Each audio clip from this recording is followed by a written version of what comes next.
Sempre um Papo dessa semana dá continuidade à série de 4 palestras com a filósofa Márcia Tiburi e o multifacetado tema Felicidade.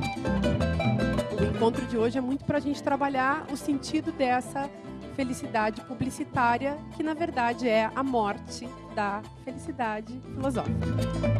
Com provocações, bom humor e reflexões, a gaúcha fala com propriedade sobre o assunto. É para vocês pensarem por conta própria e para vocês pararem de pensar por conta da publicidade.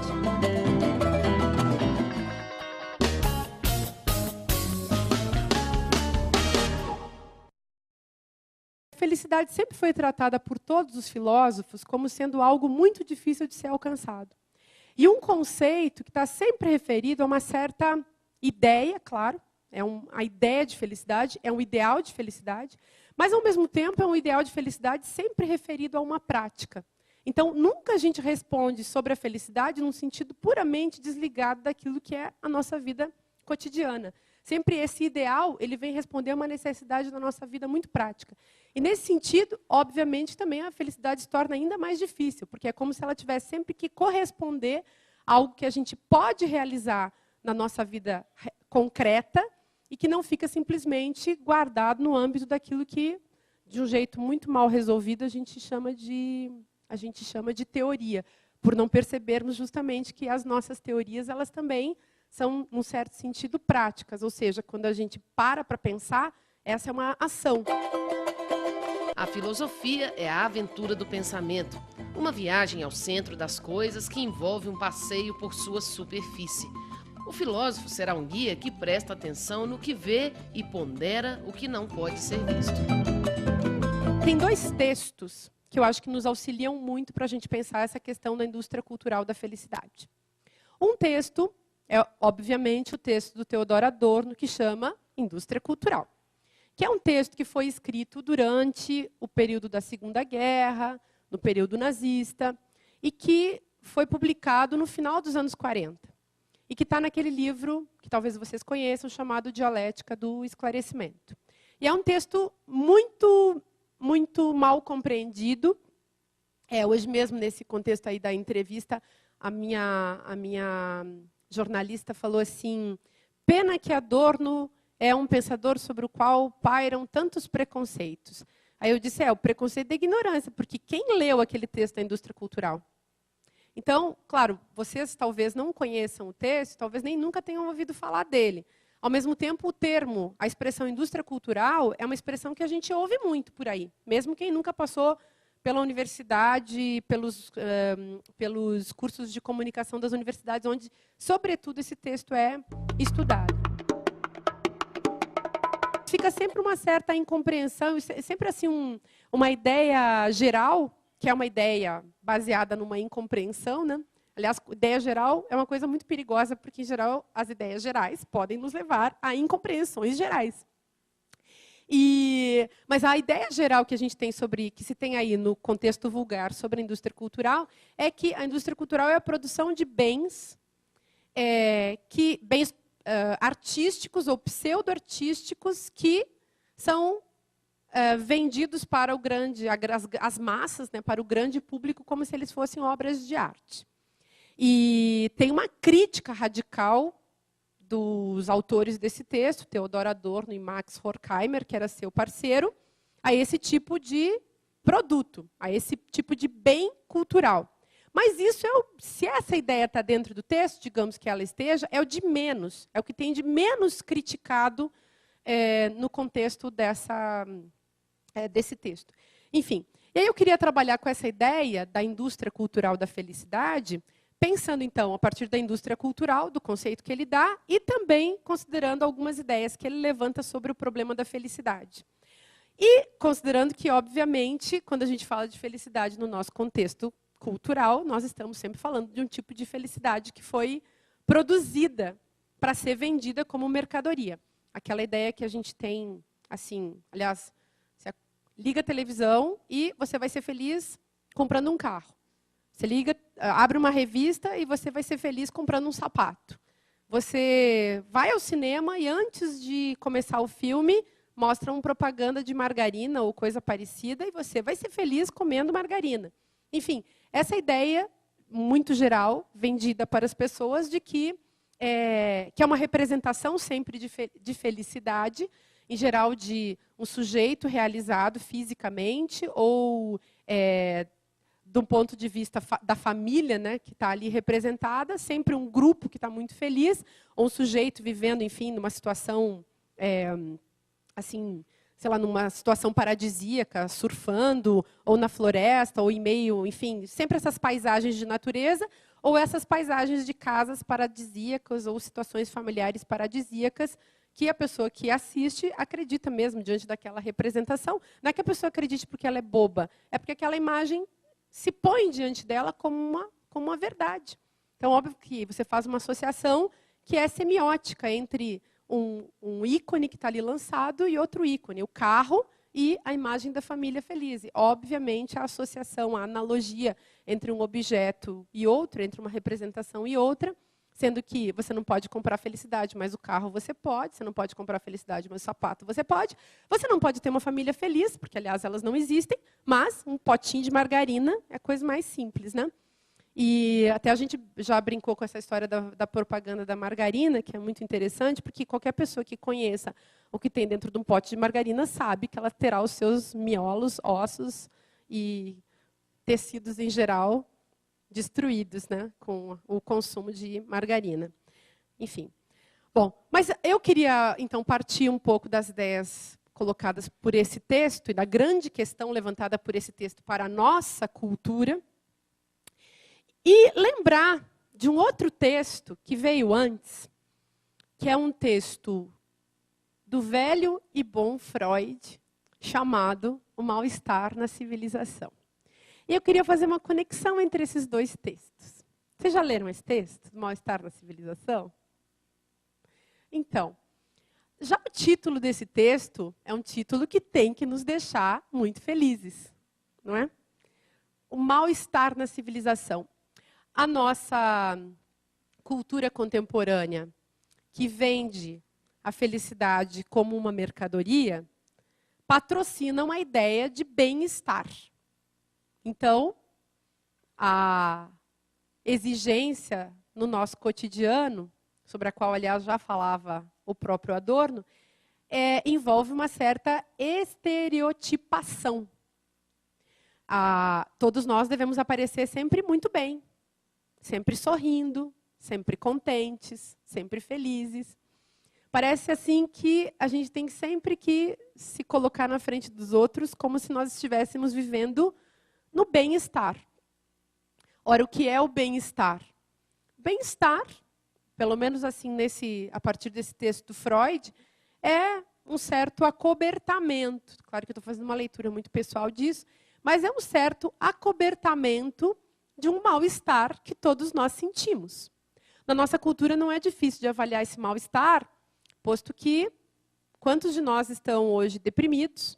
Já conversamos sobre isso. Quantos de nós estão tomando remédios? Quantos de nós estamos, assim, comprando, enfim, todas as ideias que nos vendem, como se essas ideias fossem salvar as nossas vidas?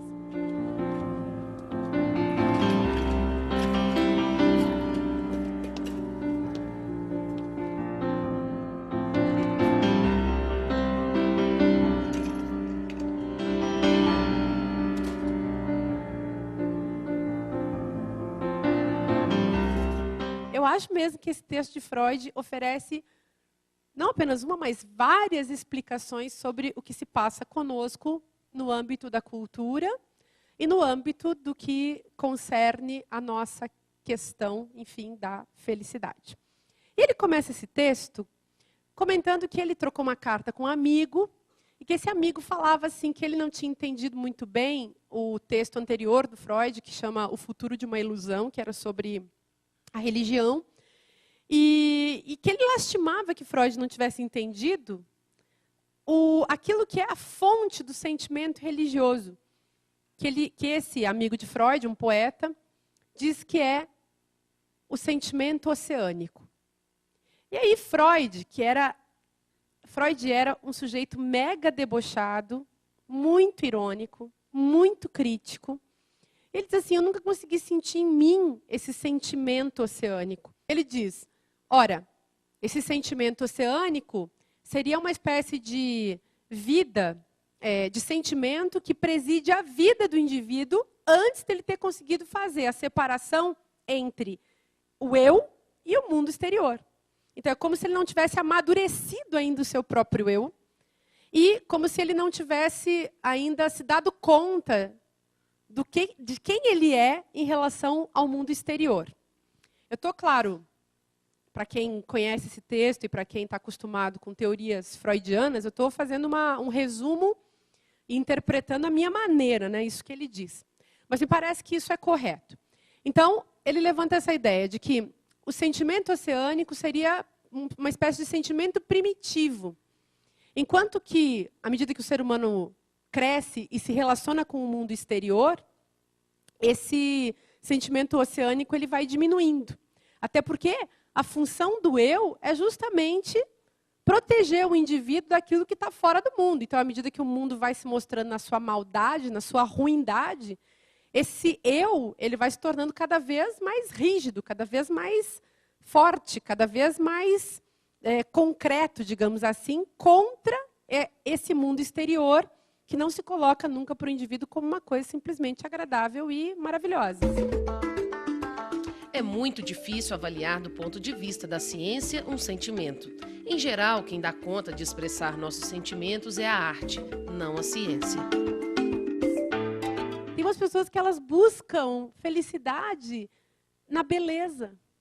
E ele fala assim, que curiosa essa gente que busca felicidade na beleza. Elas não conseguem, assim, grande coisa, ele fala. Mas elas conseguem, assim, um certo grau de satisfação que nem dá para a gente chamar de felicidade.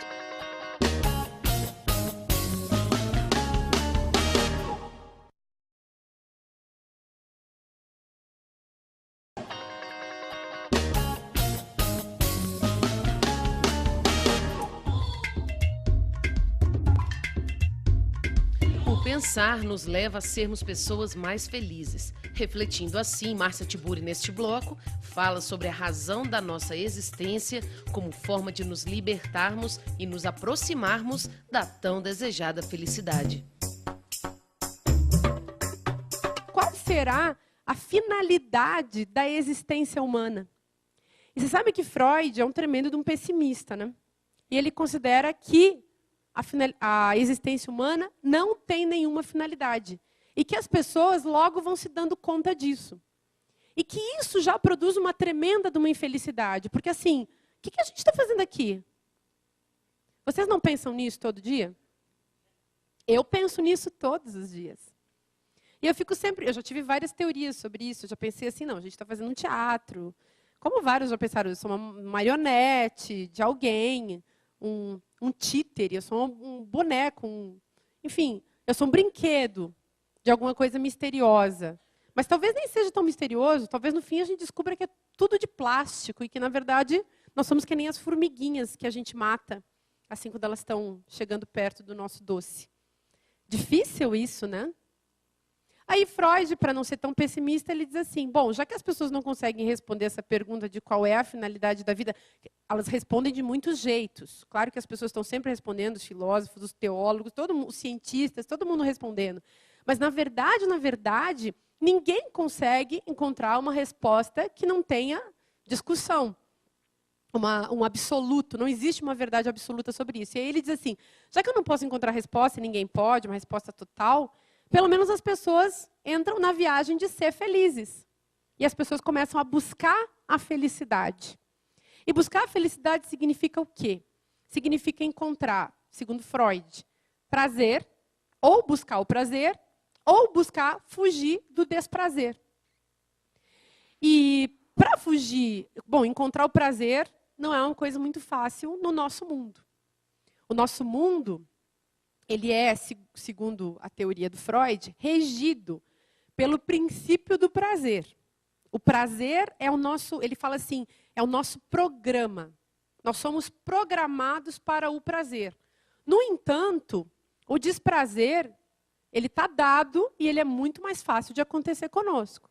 E ele levanta até 3 aspectos fundamentais, a partir dos quais nós somos primariamente já sujeitos condenados à infelicidade. caso a gente não tenha, enfim, a sorte, muitas vezes, ou o engenho, né, a fortuna ou a virtude de conseguir alcançar o prazer. E ele coloca assim, que a gente tem a natureza. A natureza é assim, digamos, tudo aquilo que está externo a nós. Nós temos também, e isso pode causar muito problema. Então, pensem assim no nosso mundo atual, que as geleiras estão se acabando, os animais, todas as espécies animais estão em extinção, fora, desculpem falar, tá, gente? Fora as vacas e os porcos e as galinhas que a gente cria, os outros animais estão em extinção, não é verdade? Mas não só esses, pensem os micro-organismos também que estão em extinção em função do desequilíbrio ecológico. Já pensaram? Então, o nosso mundo ao nosso redor, pensem no furo na camada de ozônio.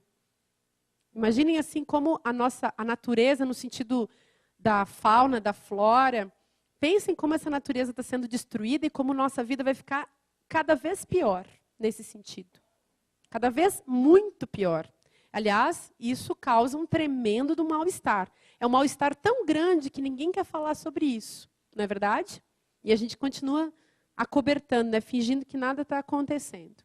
E aí a gente segue, fazendo a propaganda do bem-estar contra o mal-estar, que a gente sente em relação à nossa própria responsabilidade com esse mundo. Bom, e pensem na questão cultural também. Então, quando ele fala em natureza, na verdade ele está dizendo assim, o mundo exterior a nós. A cultura também pesa sobre nós, não é?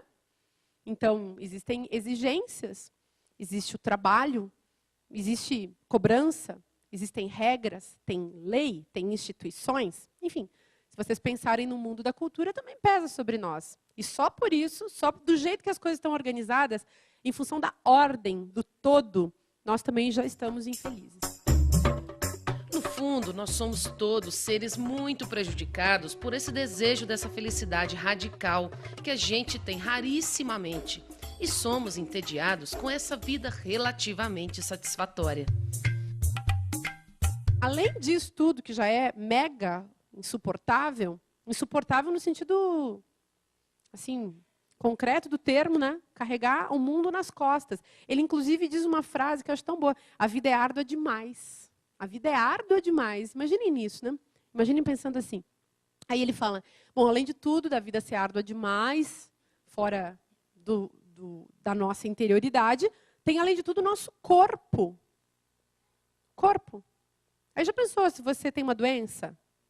Aí, já pensaram nascer, que não é brinquedo, crescer, para as mulheres menstruar todo mês, parir e depois enfrentar o envelhecimento e as doenças todas e a morte, a decrepitude e a morte. Já pensaram? Então não é brinquedo, né? Quer dizer, como é que a gente faz para fingir que isso não está acontecendo conosco? Mais ou menos essa a pergunta. Bom, aí, acho que essa pergunta pode ser, né? Mas se a gente achar ela muito desagradável, a gente também finge que é outra. Aí, por fim, ele diz assim, além de ter a natureza lá fora de mim, além de ter o meu corpo, ainda tem os outros. Aí, isso é muito complicado. Já pensaram? E o outro atrapalha tudo. Porque o outro, de repente, não é meu amigo, não é camarada comigo, não me dá amor. O outro não me dá amizade, não posso confiar nele. O outro quer me comer vivo. O outro, como disse o Freud, aliás, fala disso nesse texto, repetindo Hobbes e repetindo Plauto. Ele fala assim, o homem é o lobo do homem. Além de tudo, tem o outro. E aí, fica muito complicado, né? Então, se é tanta complicação para eu ser feliz, como será que faz? Como é que eu dou um jeito assim para ser feliz? E aí ele fala que, na verdade, a gente acaba se apegando a sentimentos, tipo religião, em função disso. A gente tenta ser feliz por meio da religião. A gente tenta ser feliz por meio do amor.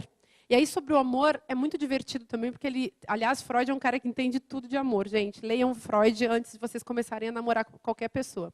Que ele fala assim, que só tem 2 tipos de amor. Um amor que é genital, que é o amor animal, do ser humano enquanto animal. Eu estou falando isso, gente, eu nem concordo, tá? Mas acho bem divertido.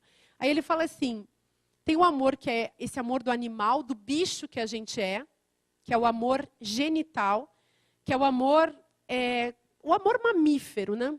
É o amor, enfim, que é uma realização de prazer radical e imediato. E tem um outro tipo de amor que ele chama de amor inibido em sua finalidade, que é uma expressão muito legal, né? Imagina você tem pelo seu amigo um amor inibido em sua finalidade. Então não é um amor genital, porque é um amor que você tirou fora o genital para você poder fazer outras coisas com a pessoa. Claro que eu estou aqui exagerando e brincando um pouco com Freud, mas só para vocês guardarem isso, porque quando a gente fala bobagem sobre os autores, as pessoas não esquecem nunca mais, né? E eu mesma fico pensando, será que ele quis dizer isso mesmo? Porque, no fundo, assim, a teoria do Freud é marcada por essa ideia de que existe uma sexualidade animal que ela precisa ser resolvida. E aliás, né, gente, a nossa cultura, inclusive no campo da indústria cultural, existe um uso radical também dessa sexualidade no sentido genital, que se vê, sobretudo, no funk contemporâneo, no funk carioca. Está cheio de vídeos no YouTube para vocês verem e se divertirem.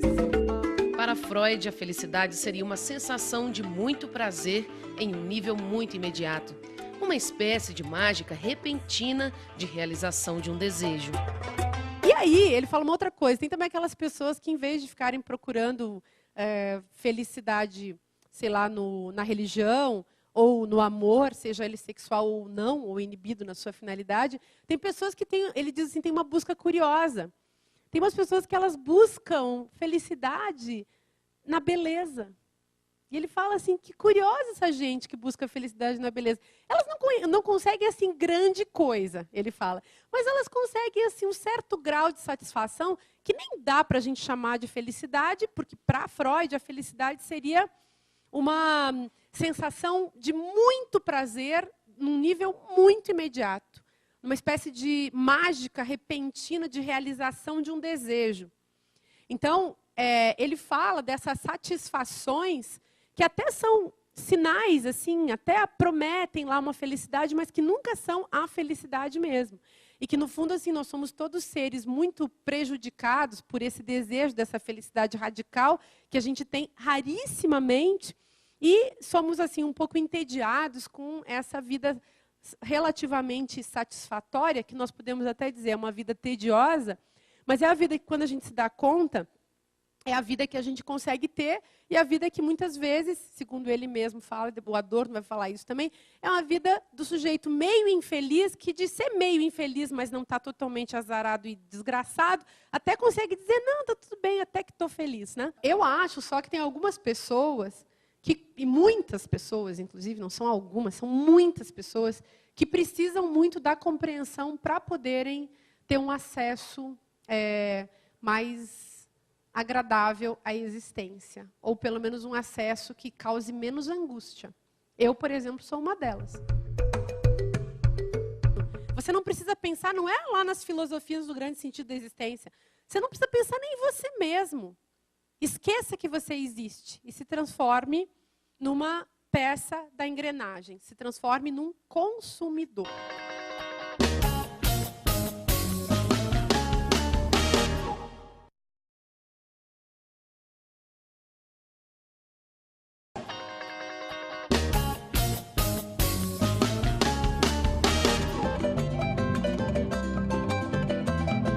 Neste bloco, a filósofa Márcia Tiburi questiona a promessa de felicidade feita pela indústria cultural. E a grande pergunta é, até onde a indústria cultural manipula a sua vida? Quando a gente faz um encontro desses de filosofia, não é para eu pensar por vocês, só porque eu estou aqui falando. É para vocês pensarem por conta própria. E para vocês pararem de pensar por conta da publicidade. Que essa, sim, essa vive de organizar para os outros pensamentos aos quais os outros devem aderir. No mundo da indústria cultural, ele diz assim que é o estilo de todos os estilos, o que acaba acontecendo? Existe uma estereotipação e, na verdade, tudo é transformado em coisa igual, porque a força de tanto repetir, lá pelas tantas está tudo igual. E isso vale não apenas para os meios de comunicação, que, na verdade, acionam esse processo, mas vale para a gente olhar para nós mesmos, né? Você olha assim, a moda, todo mundo se veste igual, todo mundo tem mais ou menos o mesmo tipo de cabelo, todo mundo usa o mesmo carro, todo mundo mora na mesma casa. Aí quando você olha uma revista de decoração e olha a casa da pessoa, é tudo muito igual. Isso vem apenas provar que, na verdade, a nossa capacidade de pensar, junto com a nossa capacidade de criar e inventar, foi varrida. Não tem mais diferença entre nós. Porque nós fomos atravessados, nós fomos como se uma enxurrada de ideias prontas ou de imagens prontas tivesse lavado a nossa capacidade de pensar. Lavado mesmo, lavagem cerebral, né, que a gente usa para falar aí no nosso cotidiano. Então, nós somos... foi extirpada de nós a nossa capacidade de refletir sobre a nossa vida e criar autonomamente o nosso próprio cotidiano. E é a coisa mais triste quando você começa a olhar assim, né? Você começa a olhar para quem é muito subordinado mesmo, quem sofre assim de modo pesado a influência dessa indústria cultural, você começa a ver na periferia, sobretudo quem só tem acesso à televisão e a um tipo de canal. Quando surge lá uma moça na novela que se chama Jade, toda meninada que nasce começa a se chamar Jade. E não é verdade? Então, isso é um sinal do processo de repetição que está lançado lá nesse nível da própria indústria, que depois é também assumido no nível daqueles que vêm, entre aspas, experimentar, fruir, entre aspas, né, essa coisa da indústria cultural. Bom, quando eu queria levantar essas questões aí, eu estava com a intenção, e continuo com essa intenção, de falar dessa oferta, dessa promessa de felicidade que a indústria cultural faz em relação às pessoas, livrando-as daquilo que Freud já estava dizendo que era a função, enfim, das promessas de felicidade. A indústria cultural quer livrar os seres humanos do seu próprio desespero. E o próprio Adorno fala isso, né, dessa sociedade de desesperados que são amparados pelos produtos da indústria cultural. Então, quando uma pessoa se torna consumista, ela se torna consumista por desespero. Porque se a indústria diz que se vestindo bem, tendo um bom carro, tendo uma casa bem decorada, ela vai estar feliz, a pessoa vai lá e faz isso.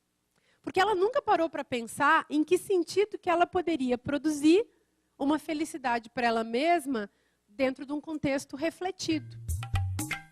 A indústria cultural já providencia para o indivíduo, por meio da promessa de felicidade pela diversão, a libertação do sofrimento que nasce do pensamento. Não é do pensamento filosófico, simplesmente, que essa indústria cultural vai liberar os indivíduos.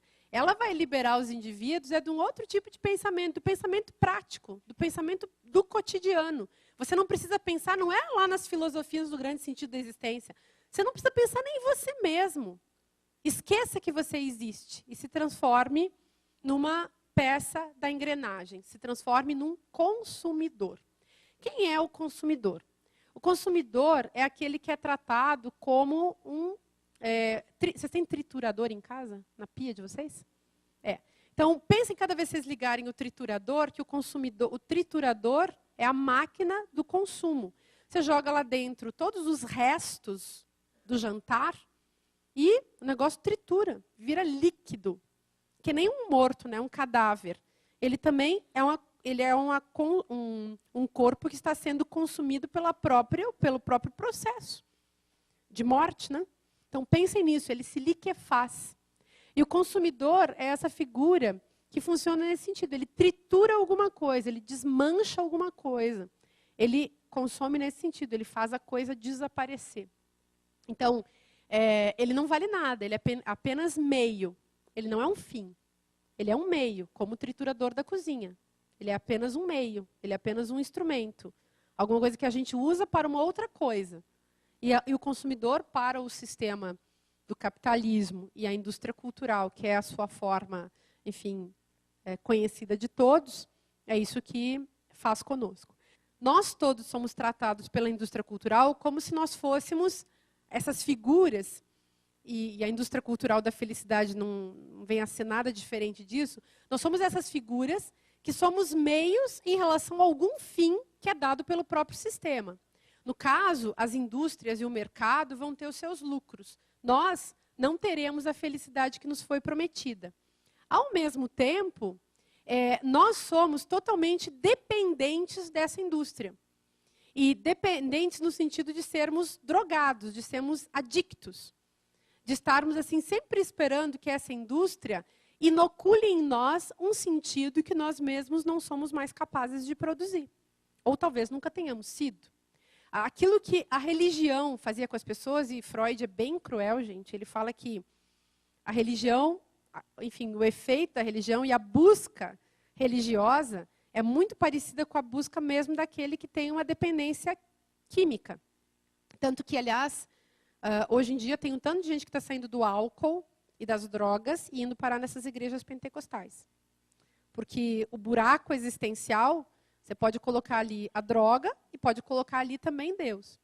Mas, para quem vive dentro do mundo secularizado e com menos questões teológicas, a gente pode também oferecer para ele um fanatismo qualquer no nível estético. Vocês já foram fãs de alguma banda de rock? Não? Mas estou falando fã mesmo. Fã no sentido do fanático.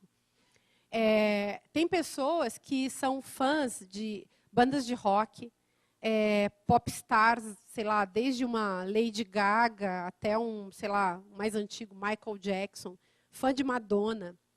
O fã, ele tem uma relação com o seu ícone, que é uma relação religiosa. Ninguém pode falar mal. O fã, ele se relaciona com o seu ícone nesse nível religioso, que é, ao mesmo tempo, claro, meramente estético. Ele deseja que o seu ícone realize por ele aquilo mesmo que ele jamais realizaria. Ele deseja uma espécie de felicidade, que o outro locuplete a minha falta, de repente, que o outro me dê aquilo que eu jamais seria capaz eu mesmo de conquistar, pelo simples fato de que ele existe. Ele funciona como um Deus. E eu acho interessante que nesse texto do Freud, tem uma hora que ele fala que o homem é uma espécie de Deus de prótese. E eu fiquei muito tentando entender o que será que ele quer dizer com essa expressão, né, Deus de prótese. Porque, no fundo, quem é Deus, diz Freud, né? Quem é Deus? Deus é alguém que a gente projeta. É uma ideia maravilhosa que os seres humanos tiveram. Nesse sentido, ele é muito parecido com Marx e Feuerbach, lá no século XIX, Nietzsche e tal. É uma invenção do homem. Mas, ao mesmo tempo, esses nossos pequenos heróis e esses heróis banais do nosso cotidiano, que são as celebridades, eles carregam um pouco ainda desse miasma, dessas figuras que são meio míticas, são ícones, como se fossem santos, com os quais a gente se relaciona, esperando que eles garantam para nós uma resposta, uma ideia, sei lá, alguma verdade com a qual a nossa vida vai se tornar mais palatável de ser vivida. A nossa vida vai deixar de ser tão insuportável.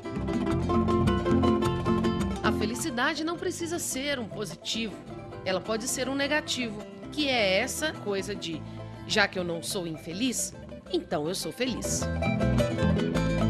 Acho que o bacana desse lance de felicidade, se é que é o caso mesmo da gente continuar usando essa expressão, que eu acho bom, acho que podemos usar, é cada um criar a sua. Cada um criar a sua, tentando pensar essa criação de um ponto de vista ético, ou seja, da minha liberdade, da minha autonomia, da minha capacidade de inventar a minha vida e de dar para mim mesmo um sentido, para criar um sentido, enfim, interessante todos os dias para aquilo que eu estou fazendo. A diversão, gente, é aquilo que nos faz, é outro tipo de droga, né? Porque é aquilo que nos faz nos liberarmos justamente da seriedade, da reflexão que seria exigida diante desse tipo de circunstância que, obviamente, está definindo alguma coisa importante nas nossas vidas. Então, a diversão é a grande droga. A diversão é aquilo que nos libera de pensar. E a gente adora a diversão, porque a diversão dá uma sensação de que vai ficar mais fácil viver. Sabe, eu não gosto de colocar na mão do professor a salvação da pátria, porque esse professor também precisa ser salvo. Esse professor, ele também é vítima de um sistema violento.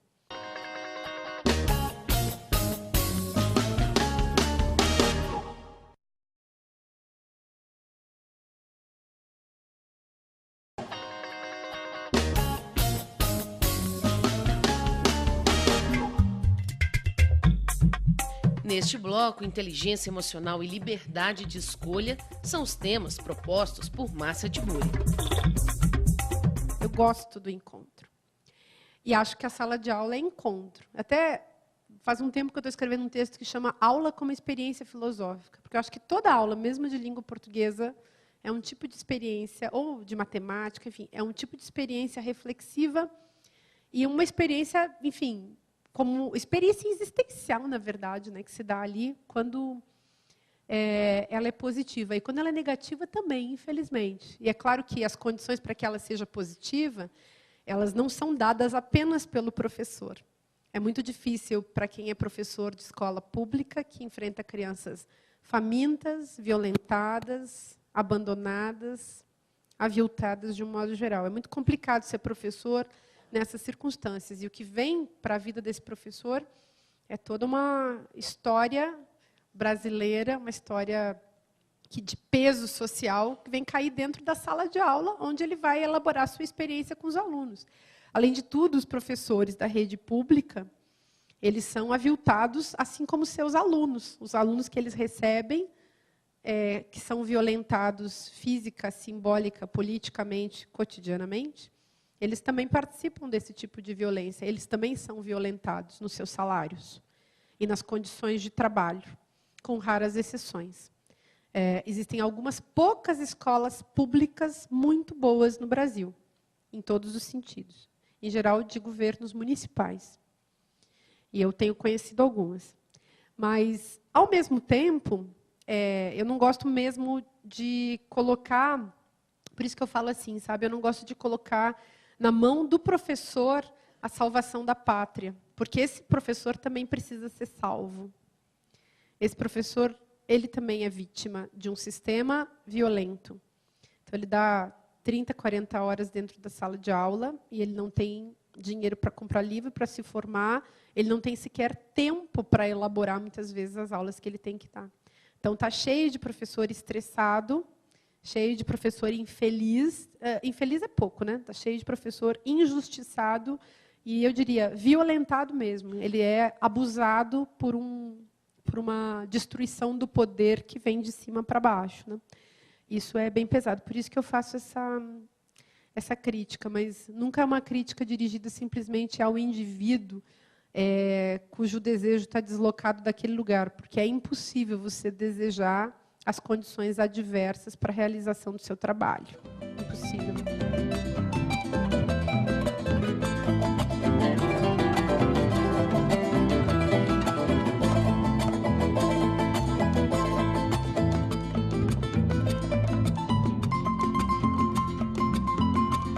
Eu acho esse papo de inteligência emocional um negócio tão ruim. É que nem aquele lance de autoestima, sabe? Felicidade também é muito ruim. Só não é ruim porque a gente veio aqui para questionar, falar mal, né?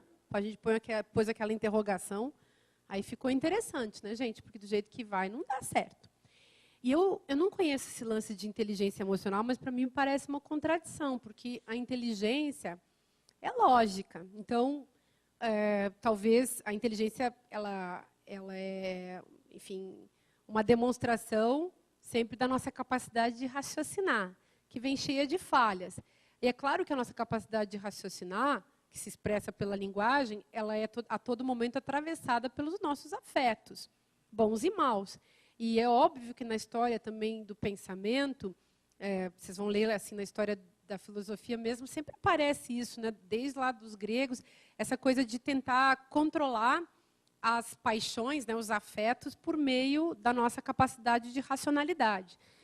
Só que o que é a racionalidade, né, gente? A racionalidade nada mais é do que a nossa linguagem funcionando.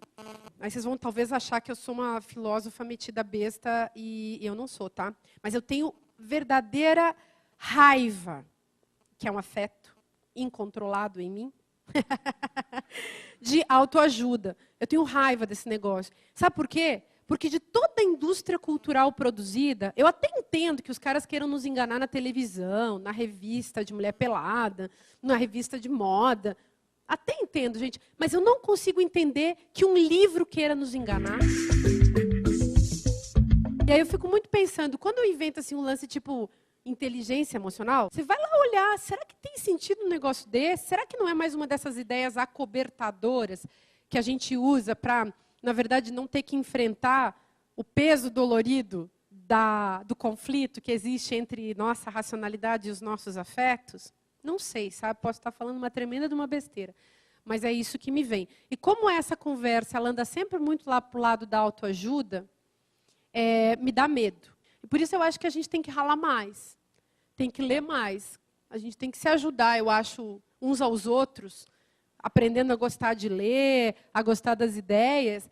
Mas nós não temos que ter medo do embate e da dificuldade dessas ideias. E inteligência emocional é muito fácil, sabe? Inteligência emocional por quê? Porque eu sou explorado pelo meu chefe, e aí eu, sendo inteligente emocionalmente, eu sou capaz de continuar na empresa e vou até o fim. Ai, gente, eu sou muito burra. Eu acho que uma atitude saudável, muito saudável, é falar mal do chefe, por exemplo. Se eu conheço uma pessoa que não fala mal do chefe, gente, falando sério, eu acho que a pessoa está com um problema. Porque ela está tão de acordo, ela já foi tão devorada pelo sistema que ela está de acordo. E o cara que fala mal do chefe, ele não está de acordo. Ele ainda está vivo porque ele está incomodado. E as pessoas estão sendo aniquiladas e mortas dentro desse sistema. Mortas na sua subjetividade. É um processo de dessubjetivação, de aniquilamento da sua autonomia como pessoa pensante e agente. É isso que está em cena, sabe?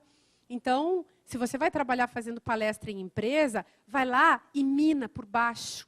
Estraga tudo, assim, com ideias bem perigosas. Vai lá e fala ao contrário, assim, começa a perturbar. Deixa todo mundo assim meio achando estranho. Vai ser bom, sabe? As pessoas vão te agradecer. O pensamento filosófico, em geral, é a negação dos outros. Você começa a falar e eu já começo a não concordar. Quanto mais capazes, filosoficamente, as pessoas vão ficando menos satisfeitas com o que elas escutam. E eu acho uma coisa muito séria. Falar assim que as massas desejam o lixo cultural, porque elas assim desejam, é um discurso ideológico de quem detém os meios de produção cultural. As moças no lugar que eu faço unha, elas trabalham assim, todo dia, 12 horas por dia. Todas têm 1, 2, 3, 4, 5 filhos. Algumas moram a 3 horas do centro lá de São Paulo. Essas moças, inclusive, essas moças não têm tempo de ver televisão. Coisa muito curiosa. Porque no domingo, elas têm que lavar a roupa da semana. Já parou para pensar? Será que ela escolhe a vida que ela tem? Entre a vida dela e a minha, eu escolheria a minha, que é bem atribulada, mas eu escolheria a minha. Eu acho que as pessoas não têm escolha. As pessoas trabalham demais, porque elas precisam, no nosso sistema, de dinheiro para viver. E quando se trata de escolhas estéticas, é a mesma coisa. Elas não têm escolha, inclusive porque elas não têm nem tempo, muitas vezes, não tiveram educação para conhecerem outras coisas. As pessoas no interior, vocês nunca viram isso? Não tem nada na televisão no domingo. Mas a pessoa nem sabe que ela pode escolher não ter televisão. Aliás, aqui alguém não tem televisão? Está vendo? É muito raro ter alguém que não tenha televisão. Você sabia que não ter televisão é uma escolha, né? Não preciso disso. Alguém aqui não tem carro? Também, é uma escolha. Eu não tenho carro. Alguém aqui não tem marido? também é uma escolha. Você não precisa mais casar. Ó, você não precisa mais casar, nem ver televisão, nem ter carro. Já viu como você está livre? Você está muito livre, meu. É uma liberdade tão radical. Já parou para pensar? Quais são as minhas reais necessidades? Óbvio que eu vou ficar infeliz com as minhas falsas necessidades. O que eu realmente preciso? Mas o que a gente realmente precisa? Olha, a vida vai ficando cada vez mais fácil. E essa pergunta tem a ver com liberdade de escolha, sim. Porque só porque as pessoas vão ficar martelando em você que você tem que estar na moda, que você tem que ser rica, bem-sucedida, casar, ter filhos. Quanta encheção de paciência, né? E você não pode escolher. Sendo que, se você, além de tudo, estou falando isso para uma menina burguesa, que nem você. Imagina uma menina de classe social desfavorecida, de classe social e cultural desfavorecida. Não tem escapatória, gente. É muito mais pesado, obviamente, se você for pobre, porque além das imposições superestruturais, ou seja, no nível das ideias, dos discursos, dos valores morais e tal, haverá também as imposições no nível econômico, que são infinitamente mais pesadas para quem pertence a uma classe social menos favorecida, uma classe cultural de pessoas que são dominadas economicamente. Então, liberdade realmente é um negócio assim que é um luxo burguês e que seria muito bonito se nós conseguíssemos construir uma democracia em que a liberdade fosse uma questão para todos os indivíduos. Tenho certeza que vocês hoje vão dormir super felizes, que assim todos vão lembrar muito assim da nossa conversa, que foi uma conversa tão elegante, açucarada, né? Gentil. Não, falando sério, gente, foi um prazer conversar com vocês. Depois eu volto, tá bom? Obrigada, então.